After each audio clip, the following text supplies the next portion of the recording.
Oye, tenemos a la doctora María Beatriz Carreira en línea. Ella tiene información importante que compartir en la mañana de hoy, Ludiela. En efecto, ya el reloj marca las 8 en punto de la mañana y estaremos abordando un tema importante con la doctora. Es investigadora de planta del Centro de Neurociencias de Indicasat AIP y trabaja como parte también de la iniciativa de investigación del adulto mayor panameño.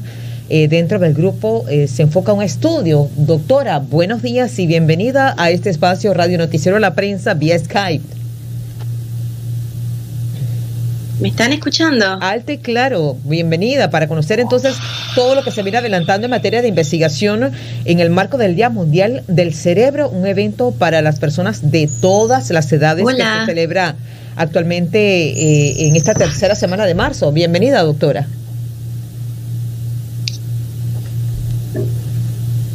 Doctora, le escuchamos. Buenos días. Vamos a ver si... Buenos días. Bueno, Melquiades, vamos a ver si la escuchamos. Adelante, la escuchamos. No tengo audio. No tiene audio. Bueno, ya vamos a ver. Debe tener silenciado el sistema ya. Acá la escuchamos y la vemos con excelente resolución. Entre tanto, llega Pymes creciendo, provincias de Banco Delta. Y está llegando a Chiriquí, Penonomé, David y Santiago. Un evento para empresarios de pequeña y mediana empresa. Capacítate del 22 al 25 de marzo. Las inscripciones son gratis. pymescreciendopanamá.com o 6990-3018, Banco Delta, 15 años impulsando sueños. Buenos días, doctora. Ahora sí, estamos al aire, le escuchamos. Bienvenida. Ahora sí, muchas gracias. Qué honor estar aquí con ustedes esta mañana. Bueno, justamente para conocer todo lo que se viene desarrollando en materia de investigación en el marco de esta Semana Mundial del Cerebro, que se conmemora, como hemos indicado, en la tercera semana de marzo con objetivos importantes. Bienvenida. Así es, gracias por la introducción. Esta semana es muy importante para nosotros en el Centro de Neurociencia de Indicasat, porque como bien has dicho, es una semana que tratamos de dedicarnos a divulgar lo que hacemos. Queremos llevar a las comunidades la importancia de cuidar el cerebro. El cerebro es el órgano más importante del cuerpo. Lo digo porque lo estudio, porque soy neurocientífica, porque me parece fascinante. Y es un órgano que necesita mucho cuidado, mucho cariño, que cuando nos falla, al final de la vida nos afecta mucho en el día a día. Y entonces es importante recalcar que no solamente la investigación es necesaria, pero también entender cómo cuidar nuestro cerebro para envejecer de una manera activa es súper importante en la vida, así también como desarrollar el cerebro, el potencial del cerebro desde tempranas edades, con la educación, con la interacción social y con todas las cosas que estamos retomando hoy en día después de tantos años de pandemia. Doctora, objetivos sobre el estudio y sobre lo que han avanzado en esta materia científica. Por supuesto, bueno, te cuento rapidito mi grupo de investigación. Yo pertenezco a un grupo más bien que se llama la Iniciativa de Investigación del Adulto Mayor Panameño. Nos interesa saber cómo estamos envejeciendo los panameños, porque sabemos que el envejecimiento se ve muy distinto de acuerdo al entorno social que tenemos, en la cultura, cómo vivimos el día a día. Eso va a modificar cómo envejecemos. Entonces, a nosotros nos interesa entender eso, nos interesa entenderlo porque queremos que nuestros adultos mayores, los adultos mayores, tengan un envejecimiento pleno, un envejecimiento activo y en la medida en que se pueda, un envejecimiento que no tenga muchas enfermedades o enfermedades crónicas. Entonces, nos enfocamos más que nada en las enfermedades que denominamos demencias, que son varias, pero la más importante, porque es la que más ocurre, es la demencia de tipo Alzheimer. Así que nos enfocamos bastante en esta enfermedad, la enfermedad de Alzheimer, y en entender cuáles son los riesgos que podemos modificar en el día a día para evitar que las personas desarrollen esta enfermedad. Desafortunadamente es una enfermedad que no tiene cura, que no tiene tratamientos que sean realmente efectivos y es una enfermedad que puede durar muchos años, una enfermedad crónica. Entonces, pues representa una carga terrible para la persona que la sufre, representa una carga terrible para los familiares, para las personas, los cuidadores de las personas que padecen de Alzheimer. Y también pues para la sociedad, para los sistemas de salud, representan realmente una carga alta. Entonces, en la medida en que nosotros podemos modificar la enfermedad, minimizar esos síntomas que son tan dañinos, entonces podemos lograr pues que tengamos, digamos, un envejecimiento más importante. Te quiero decir por qué el envejecimiento es importante y por qué nos preocupamos tanto. Ahorita decimos, bueno, pero no hay tantos adultos mayores. Eso puede ser verdad. Más o menos 1 de cada 10 panameños hoy en día es un adulto mayor, pero cuando yo llegue a ser una adulta mayor, más o menos de aquí al 2050, vamos a ver que vamos a ser 1 de cada 4. O sea, 25% de toda la población panameña estamos envejeciendo como población, y eso va a representar un cambio grande. Si somos tantos, si habemos menos que estamos enfermos o que necesitamos tanta asistencia, entonces como sistema, como país, como nación, nos va a ir mucho mejor a futuro. Ahora, estos estudios, por ejemplo, en esta enfermedad del Alzheimer, que sorprende a muchas familias, de hecho conozco personas que sufren de esta enfermedad, estos primeros estudios que han podido demostrar, o sea, algún tipo de paliativo, alternativa que puedan tener los familiares o pueda tener el propio paciente para mejorar la condición, como usted dice, no tiene cura, pero sí por lo menos darle calidad de vida, ¿no?, a la persona que lo sufre. Así es. Y te voy a contar que en realidad los primeros estudios que iniciamos, que los empezamos en el 2011, nos interesaba poder identificar las personas que bien tengan la enfermedad o que tengan riesgo de padecer la enfermedad. Entonces nos hemos enfocado en lo que se llama el diagnóstico temprano. Como a lo mejor ya sabrás, cuando se diagnostica la enfermedad, ya hay muchas fallas de memoria, ya las personas han perdido muchas capacidades de la vida diaria. Entonces, eso no debe sorprender. Lo que sabemos es que cuando tenemos síntomas que ya se pueden ver, que ya la familia identifica, por ejemplo, ya llevamos 25 años de enfermedad para atrás.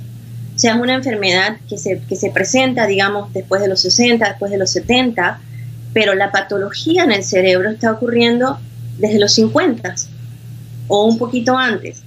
Entonces, una de las áreas importantes de investigación, y esto no solamente es en Panamá, es a nivel global, es cómo identificamos antes que las personas van a desarrollar esta enfermedad, porque entonces sí podemos hacer tratamientos dirigidos a estas personas, podemos usar terapias cognitivas, podemos minimizar los riesgos que sabemos que van a ser peor a la larga, el deterioro, digamos, cognitivo de la persona. Entonces eso ha sido lo más importante que nos hemos enfocado en desarrollar. Un diagnóstico temprano, digamos una prueba en sangre, así como nos medimos la glucosa, nos medimos el colesterol, que nos podemos medir, que nos diga, yo estoy en riesgo de Alzheimer, tú no. Eso quiere decir que yo necesito un seguimiento de especialista antes de desarrollar la enfermedad de una manera que ya no hay como echarla para atrás. Doctora, entonces, me interesa muchísimo eso que acaba de mencionar, el diagnóstico temprano. ¿Cómo saber si yo puedo sufrir de Alzheimer o no? Y usted da un punto importantísimo, ¿no?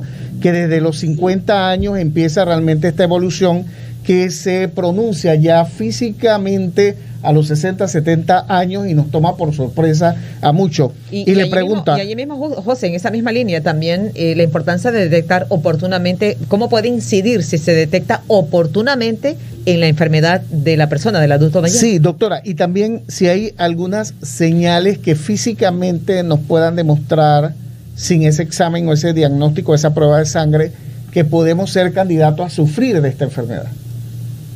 Claro, bueno, mira, eso es lo que te digo, que es un área súper activa de investigación, porque nosotros entendemos muy bien la patología de la enfermedad. ¿Qué le pasa al cerebro cuando está enfermo? No sabemos por qué pasa, no sabemos cómo inicia esa patología, y eso es algo muy importante en la investigación que nosotros tratamos de llenar. Ahora bien, para hacer el diagnóstico de la enfermedad de Alzheimer se tiene que usar imagenología, que en Panamá y en todo el mundo es muy cara, es muy poco accesible en Panamá. O sea que esa opción, vamos a decir que no es una opción realista. Se puede hacer una punción lumbar, que si usted ha escuchado una punción lumbar, usted sabe que es un procedimiento que se tiene que hacer por un especialista y que por alguna razón le tenemos mucho miedo porque nos tienen que insertar una aguja en la espalda para sacar un poco del líquido que baña el cerebro, que se llama el líquido cefalorraquídeo, identificar en ese líquido las proteínas que sabemos que están asociadas a la enfermedad. Tampoco es un procedimiento que se puede hacer en condiciones, digamos, de salud primaria, o sea que es complejo. El diagnóstico per se de la enfermedad ya requiere, digamos, un tratamiento especializado. Entonces, ahí es donde nosotros queremos pues hacer una diferencia, marcar las pautas y decir, bueno, es que si podemos hacer algo, un examen de sangre que se puede hacer, digamos, en cualquier lado, entonces ya vamos a estar mejor. Ahora bien, a la hora de saber si hay síntomas tempranos, si yo puedo hacer algo al respecto, francamente, cuando hay síntomas, ya hay mucha pérdida de las células del cerebro, las neuronas. Ya hemos matado suficiente con la enfermedad para entonces empezar a tener síntomas.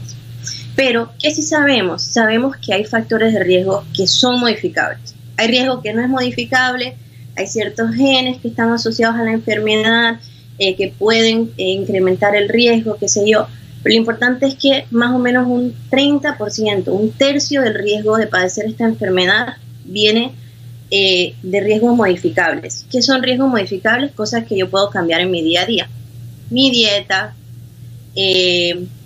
si estoy pasado de peso, si tengo condiciones cardíacas, por ejemplo, el colesterol alto o los triglicéridos altos, si tengo diabetes, temas de metabolismo, todas esas cosas, todos esos distintas enfermedades crónicas, de hecho, conllevan a más tarde un riesgo mayor de la enfermedad de Alzheimer. Así que una de las cosas importantes es entender que el cerebro es el órgano metabólicamente más activo del cuerpo, usa un cuarto de todo el aire que respiramos, se va directamente para el cerebro, usa más o menos 60-70% de toda la energía que consumimos y producimos, toda esa glucosa de la que hablamos, realmente es para la función del cerebro. Entonces, en la medida en que estos sistemas que apoyan la función del cerebro funcionan bien, entonces el cerebro va a funcionar bien a futuro.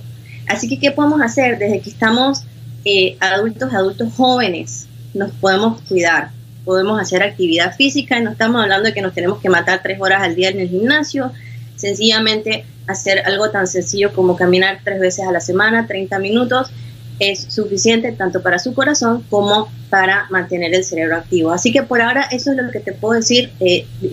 Los diagnósticos tempranos pues todavía están en una fase muy temprana de desarrollo, pero ciertamente es algo a lo que quisiéramos aspirar o lograr, pues tener un tamizaje, así como tenemos el tamizaje del PSA o el tamizaje que se usa pues para diabetes y lo demás. Estaba también, por ejemplo, doctora, escuchando, porque de verdad sí, conozco varias familias que han tenido miembros de familiares con Alzheimer. Una persona que ya tiene Alzheimer, por lo general, siempre pasa con sopas de letras que conocemos para mantener activo el cerebro. Ese es un elemento fundamental en una persona, un paciente con esto. Yo sé que están haciendo investigación, pero de verdad el tema es interesante, ¿no? Y tenemos muchas personas sufriendo este tipo de enfermedad, y que es una enfermedad silenciosa. Así es bastante silenciosa, y te digo, una de las cosas importantes cuando hablamos de terapia cognitiva y qué podemos hacer para mejorar o para evitar que nos dé esta enfermedad, ¿no? Entonces, una de las cosas que también pues promovemos mucho como grupo de investigación es mantener el cerebro activo. Y eso es, eso quiere decir que si usted hace sopa de letras todos los días, el cerebro aprende cómo hacer eso y forma las conexiones que necesita para responder sopa de letras. Pero si yo llego un día y en vez de la sopa de letras le doy un sudoku, a usted le va a costar. Y eso que le cueste, realmente es el cerebro haciendo conexiones nuevas y aprendiendo cosas nuevas. Entonces, una de las claves de envejecer activamente, así como les dije de cuidarse de las enfermedades crónicas, es mantener el cerebro activo, es mantenerse constantemente aprendiendo algo nuevo. Si usted sabe cocinar pollo muy bien, entonces la meta del mes que viene va a ser cocinar carne molida muy bien. Y busque las recetas y use los vegetales que son diferentes y las salsas y todo lo demás. Pero lo importante es mantener el cerebro siempre haciendo conexiones. ¿Qué pasa? El cerebro nace con todas las células que va a tener. Las neuronas no se regeneran, y eso es importante. Lo que sí hacen es que se conectan de maneras distintas, de acuerdo a la experiencia. Entonces, para mantener un cerebro, digamos, activo, aunque vayamos perdiendo células en el camino, tenemos que ir generando más y mejores conexiones. Esas conexiones representan, digamos, el aprendizaje. Entonces, siempre podemos aprender. Si, por ejemplo, el adulto mayor en su casa pues sabe coser, de repente lo ponemos a pintar.